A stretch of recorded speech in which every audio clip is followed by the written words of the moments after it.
Hello friends, I hope তোমরা সবাই খুব ভালো আছো। তো আজকে চলে আসলাম আরও একবার খুব ইন্টারেস্টিং একটা ভিডিও নিয়ে। আজকের আলোচনার টপিক হলো এমন কিছু ইউজফুল ফ্রেজেস যেগুলো তোমরা দৈনন্দিন জীবনে ইংলিশে ইউজ করতে পারো।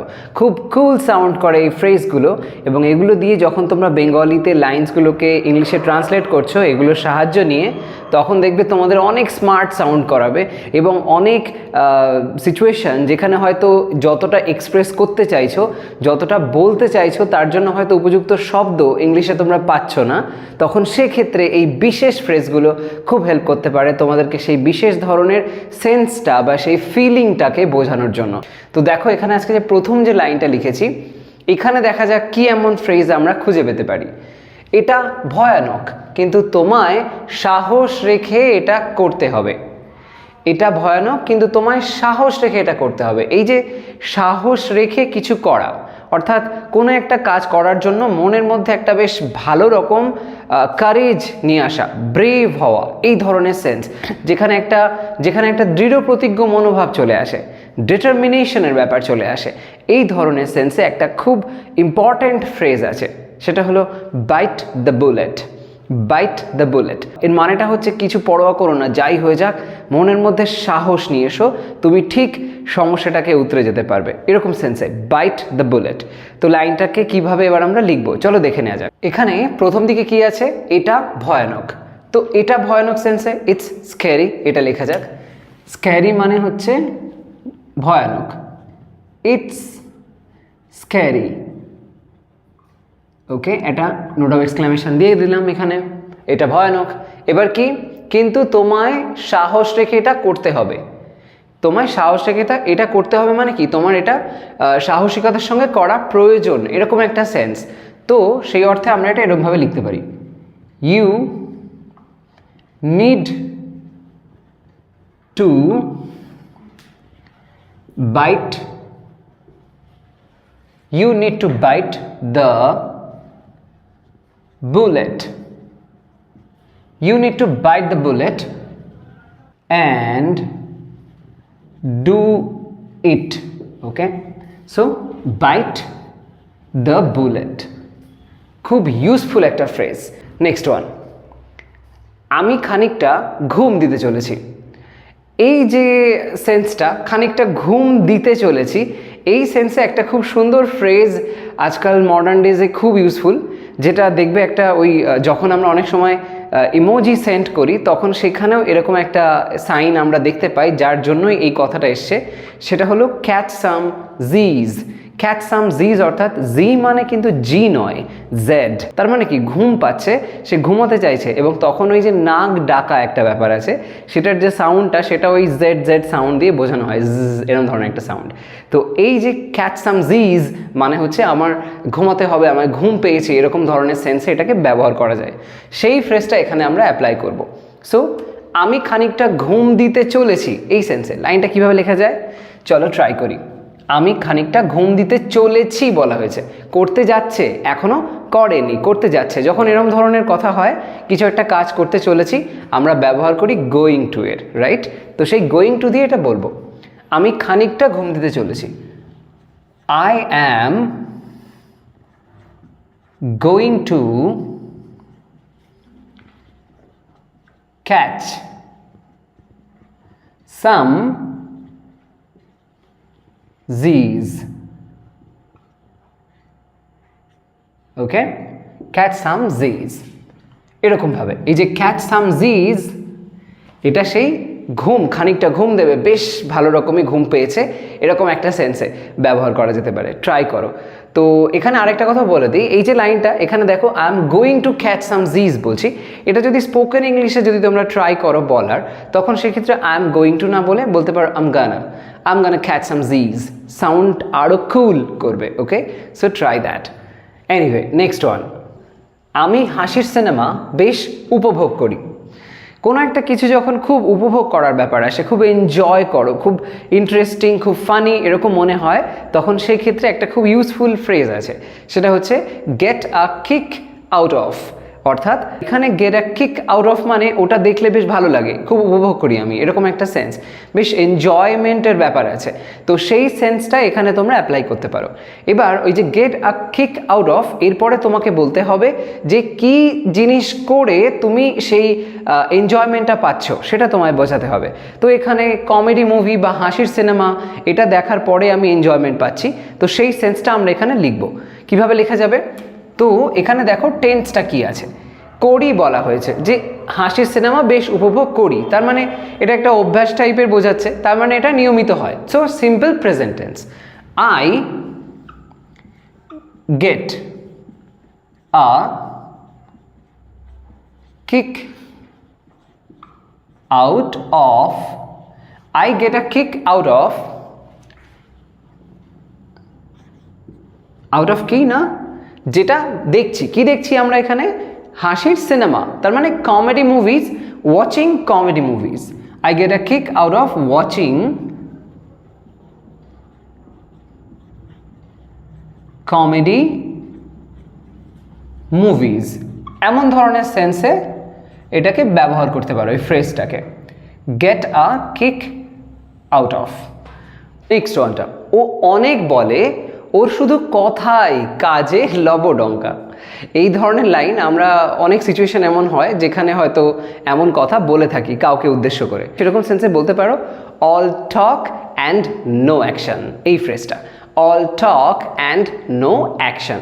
তো এটা এখানে অ্যাপ্লাই করে লেখা যাক। ও অনেক বলে, অনেক বলে মানে কিভাবে বলবো, হি সেজ আ লট, হি talks a lot, he speaks আ লট, এরকম অনেক কিছু বলা যেতে পারে।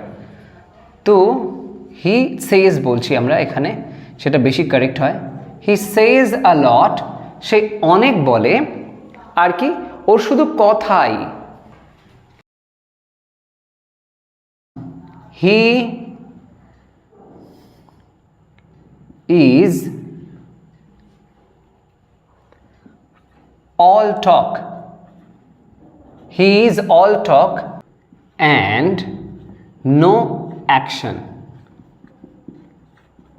ওকে, তো এটাই যে all talk and no action, এটা। নেক্সট ওয়ান, এই যে শান্ত হও, এমন কোনো বড় ব্যাপার না। এই যে সেন্সটা এখানে, এই যে শান্ত হও, এই ধরনের অর্থে একটা এখানে ফ্রেজ অ্যাপ্লাই করা যেতে পারে। তো সেটা যেটা আমি ভেবেছি সেটা হলো চিল আউট। এটা খুব ইউজফুল, অনেক সময় আমরা এটাকে ব্যবহার করেছি, তোমরা হয়তো শুনেও থাকবে। চিল আউট, এটাকে এখানে অ্যাপ্লাই করতে পারো, এটা একটা ফ্রেজাল ভার্ব। সো এই যে মানে হেই, এরকম সেন্সে কিছু বলা যেতে পারে, হেই চিল আউট, এত চিন্তা করো না, শান্ত হও, কিচ্ছু হয়নি, এরকম সেন্সে চিল আউট, এমন কোনো বড় ব্যাপার না। It's not that big of a deal. Hey, chill out, it's not that big of a deal.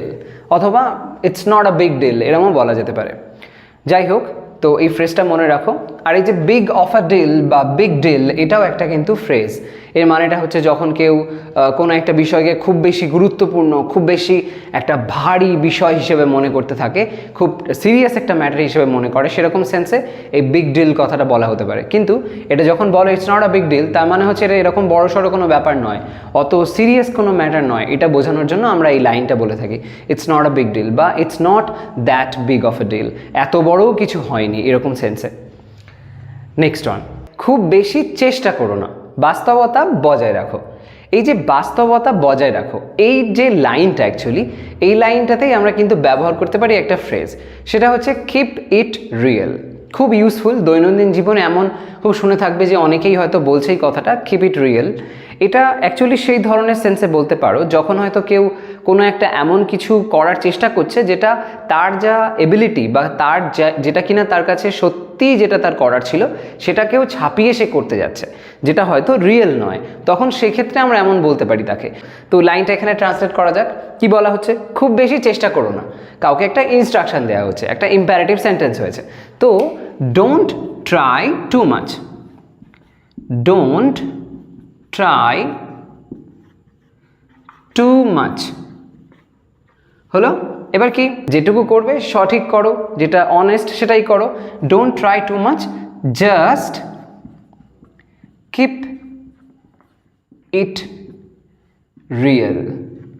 ওকে, এরকম সেন্সে জাস্ট কিপ ইট রিয়েল। এই জাস্টটা নয় অবশ্য, কিপ ইট রিয়েল এইটুকু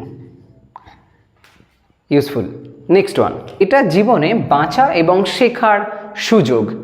কেউ যখন কিছু ভুল করে, সেই ভুলটা করার পরে সেটার থেকে সে যদি শিক্ষা নেয় এবং শিক্ষা নিয়ে সে আরও কিছু বেটার কিছু করলো লাইফে, এই যে জিনিসটা, এই পয়েন্টটাকে হাইলাইট করার জন্য এই যে সেন্সটা বাঁচা এবং শেখা, এই অর্থে একটা খুব ইউজফুল ফ্রেজ, যেটা অ্যাকচুয়ালি এই শব্দটার ইংলিশ থেকেই বোঝা যাচ্ছে, এই দুটো শব্দের ইংলিশ থেকে, live and learn. Okay, live and learn খুব ইউজফুল। আমরা অনেক ক্ষেত্রে এরকম বলতে পারি, তো এটাকে এখানে এবার অ্যাপ্লাই করা যাক। এটা জীবনে বাঁচা এবং শেখার সুযোগ, যেটা হয়েছে তোমার সাথে, এটা একটা সুযোগ। তো সেটা আমরা এখানে লিখব এরকমভাবে, ইটস আ, সুযোগ মানে chance, it's a chance to live and learn. It's a chance to live and learn. So খুব ইউজফুল একটা ফ্রেজ। বেশ এমন অনেক আমরা সিচুয়েশন দেখি যেখানে এটা কিন্তু অ্যাপ্লাই হতে পারে। নেক্সট ওয়ান, এত চিন্তা করো না, আমি তোমায় সাহায্য করব। এই যে দুটো লাইন এখানে দেখতে পাচ্ছ, এর মধ্যে এই এত চিন্তা করো না, এই যে সেন্সটা, এই সেন্সে একটা দারুণ ফ্রেজ আছে। তোমরা হয়তো ভাবছো এত চিন্তা করো না মানে বলতে পারি যে ডোন্ট ওয়ারি বা এরকম ধরনের কিছু, বাট ডোন্ট বি টেন্সড, এরকম ধরনের কিছু কিন্তু আমরা আজকে এখানে দেখবো না। এখানে কি দেখবো, আমি যেটা তোমাদের বলতে চলেছি সেটা হলো ডোন্ট সোয়েট ইট। এটা এই লাইনের ব্যবহারটা আজকে আমরা এখানে দেখব। ডোন্ট সোয়েট ইট, সোয়েট মানে ঘাম, ওকে, ঘেমে যাওয়া, তো সেটার ব্যবহার হচ্ছে এখানে। এটা ঠিক কেন হচ্ছে, অ্যাকচুয়ালি দেখো, যখন কেউ খুব বেশি টেনশন করে, হ্যাঁ, খুব বেশি ওয়ারিড হয়ে যায়, প্রেশার ফিল করে, তখন কিন্তু তার শরীর থেকে ঘাম ঝরতে থাকে, এবং এই জিনিসটার জন্যই আমরা এই ফ্রেজটাকে এরকম সেন্সে ব্যবহার করতে পারি, ডোন্ট সোয়েট ইট। তো এত বেশি ভেবে চিন্তা করে ঘাম ঝরিয়ে লাভ নেই, এরকম একটা সেন্সে, দুশ্চিন্তা করো না সেন্সে অ্যাপ্লাই করো। তো এই লাইনটা এবার আমরা ট্রান্সলেট করি। এত চিন্তা করো না, don't sweat it, don't sweat it. তারপর আমি তোমায় সাহায্য করব, আই উইল হেল্প ইউ। হয়তো কোনো একটা সমস্যার মধ্যে পড়েছে, তো তার থেকে আমি তাকে বার করব, সাহায্য করে তাকে সেখান থেকে বার করব। So I will help you out, এরকম একটা সেন্সে। তো এই যে ডোন্ট সোয়েট ইট, এটা ওই এত চিন্তা করো না, এত দুশ্চিন্তার মধ্যে থেকো না, টেনশনের কিছু নেই, এরকম ধরনের সেন্সগুলো বোঝানোর জন্য অ্যাপ্লাই করতে পারো। ওকে, লাস্ট ওয়ান, আশা করি তুমি অডিশনে দারুণ সফল হবে। এই যে লাইনটা, অডিশনে দারুণ সফল হবে, এই সফল হওয়া সেন্সে, দারুণভাবে সফল হওয়া সেন্সে একটা খুব ইউজফুল ফ্রেজ আছে, হয়তো তোমরা সেটা অলরেডি শুনেছো, সেটা হলো break a leg. Break a leg, এইটার যদি বাংলা মানে করি, মানেটা দাঁড়ায় ব্রেক আ লেগ মানে পা ভেঙে ফেলো, এরকম একটা, কিন্তু সেরকম সেন্সে নয়। অ্যাকচুয়ালি এটা এসেছে শব্দটা এরকমভাবেই, যখন ডান্স পারফরমেন্সের ব্যাপার থাকে, স্টেজের উপরে কোনো পারফরমেন্সের কিছু ম্যাটার হয়, তখন সেক্ষেত্রে যখন স্টেজে কেউ পারফর্ম করছে, ডান্স করছে, তখন সেই সেন্সটা বোঝানোর জন্য, ডান্স করার সময় যেহেতু পায়ের বিশেষ একটা ভূমিকা থাকে, তো সেরকম একটা পয়েন্ট অফ ভিউ থেকে যে যাও তুমি গিয়ে দারুণভাবে নেচে এসো, দারুণভাবে তুমি ডান্সটা করো, এরকম একটা সেন্স বোঝানোর জন্য কিন্তু এই ব্রেক আ লেগ শব্দটার উৎপত্তি হয়েছিল, এবং তারপর থেকে সেটা এখন বিভিন্ন সিচুয়েশনে অ্যাপ্লাই করা হয়। তো এখানেও দেখো অডিশনের ব্যাপার আসছে, তো সেই পয়েন্ট অফ ভিউ থেকে আমরা এখানে কিন্তু এই ব্রেক আ লেগ এটা ব্যবহার করতে পারি। তো এটা আমরা কিভাবে ইউজ করব, আশা করি তুমি অডিশনে দারুণ সফল হবে। তো আশা করি মানে আই হোপ, আমি আশা করি, আই হোপ কি না, তুমি অডিশনে দারুণ সফল হবে, ইউ হবে, তো you will break a leg at the audition. Okay, তো এরকম সেন্সে ব্রেক আ লেগ খুব ইউজফুল একটা ফ্রেজ হতে পারে। এই ফ্রেজগুলো খুব ইউজফুল দৈনন্দিন জীবনে, যখন তোমরা তোমাদের এক্সপ্রেশনটা বা যেটা বলতে চাইছো সেই অনুভূতিটাকে আরও একটু বাড়িয়ে বলতে চাইবে, সেটাকে একদম উপযুক্তভাবে প্রেজেন্ট করতে চাইবে, যা শব্দ জানো সেটা পর্যাপ্ত মনে হচ্ছে না, তখন আরও ভালোভাবে নিজের অনুভূতিটা প্রেজেন্ট করার জন্য এই ফ্রেজগুলো কিন্তু দারুণ হেল্প করতে পারে। তাই ডেফিনেটলি এগুলো দৈনন্দিন জীবনে যখনই সুযোগ পাবে ইউজ করে দাও। তো আজকের ভিডিও তবে এই পর্যন্তই। নেক্সট ভিডিওতে চলে আসবো আরও একটা কোনো ইন্টারেস্টিং টপিক নিয়ে। সবাই ভালো থাকো, সুস্থ থাকো, বাই।